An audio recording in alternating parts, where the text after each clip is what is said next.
আমরা যখন কোনো ধাবাতে যাই তখন আমরা প্রায়ই চিকেন দো পেঁয়াজা রেসিপিটাই সবার আগে অর্ডার করি। আপনারাও হয়তো করেন। এই রেসিপিটি বাড়িতে ঘরোয়া উপকরণ দিয়ে ধাবা স্টাইলে কি করে করা সম্ভব সেটা যদি জানার ইচ্ছে থাকে তাহলে আজকের এই রেসিপিটি সম্পূর্ণ আপনার জন্য। বাই দ্য ওয়ে, আমি সুস্মিতা, আমার চ্যানেল পেটুক বাঙালি আপনাদের সবাইকে স্বাগত। এই রান্নাতে আমি যে গোটা মশলাগুলো ইউজ করছি সেগুলো হলো লবঙ্গ, এলাচ, দারচিনি, তেজপাতা, শুকনো লঙ্কা, জয়িত্রী, জিরে এবং মৌরি। এখানে আছে জিরের গুঁড়ো, হলুদ, ধনের গুঁড়ো এবং লঙ্কার গুঁড়ো। আমি এখানে দু রকমভাবে পেঁয়াজগুলোকে কেটে নিয়েছি। কিছুটা পেঁয়াজ আমি একদম কুচি কুচি করে কেটে নিয়েছি, আর কিছুটা পেঁয়াজের বাকলাগুলো আমি ছাড়িয়ে রেখেছি। আর লাগছে কাজু আর কিশমিশ, যেটা আমি পরে পেস্ট করে নেব। আছে আদা, রসুন, এটাও আমি পরে পেস্ট করে নেব। আছে লঙ্কা কুচি, ধনেপাতা। এবার আমি মাংসটাকে ম্যারিনেট করে নেব।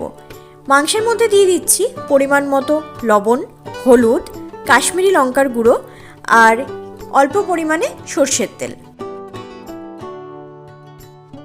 মাংসটা ভালো করে ম্যারিনেট করে নিচ্ছি।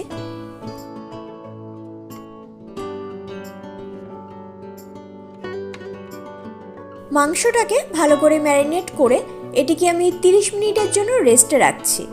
এরপর এদিকে আমি আদা, রসুন আর কাজু কিশমিশটাকে পেস্ট করে নিয়েছি। কড়াইতে ঘি দিয়ে ওর মধ্যে দিয়ে দিচ্ছি শুকনো লঙ্কা, তেজপাতা আর সামান্য পরিমাণে মৌরি।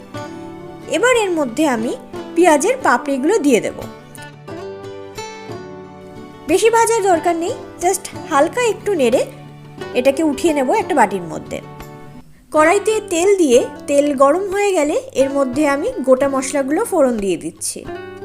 গোটা মশলাগুলোর থেকে যখন সুন্দর গন্ধ বেরোবে তখন এর মধ্যে আমি দিয়ে দিচ্ছি ঝিরিঝিরি করে কেটে রাখা পেঁয়াজগুলো দিয়ে ভালো করে নাড়াচাড়া করে নিয়ে ওর মধ্যে আমি দিয়ে দেবো সামান্য পরিমাণে লবণ। পেঁয়াজগুলো যখন একটু লাল হয়ে ভেজে আসবে তখন এর মধ্যে আমি আদা রসুনের পেস্টটা দিয়ে দিচ্ছি। এবার পেঁয়াজটা আরেকটু ভালো করে রান্না করতে হবে যতক্ষণ পর্যন্ত আদা রসুনের এই কাঁচা গন্ধটা না যায়। এবার আমি দিয়ে দিচ্ছি হলুদ গুঁড়ো, ধনের গুঁড়ো, কাশ্মীরি লঙ্কার গুঁড়ো আর জিরের গুঁড়ো। এসব মশলাগুলো দিয়ে পেঁয়াজের সাথে ভালো করে কষাতে হবে যতক্ষণ পর্যন্ত মশলার থেকে তেল না ছাড়ছে। এর মধ্যে আমি সামান্য পরিমাণের জল অ্যাড করছি। এরপর আমি দিয়ে দিচ্ছি কেটে রাখা টমেটোগুলো আর সামান্য পরিমাণে চিনি।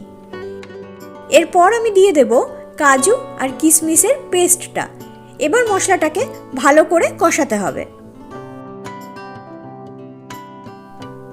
মশলার থেকে তেল ছেড়ে দিয়েছে, মশলাটা তার মানে ভালো মতো কষানো হয়ে গেছে। এবার আমি এর মধ্যে মাংসগুলো একে একে সব দিয়ে দিচ্ছি।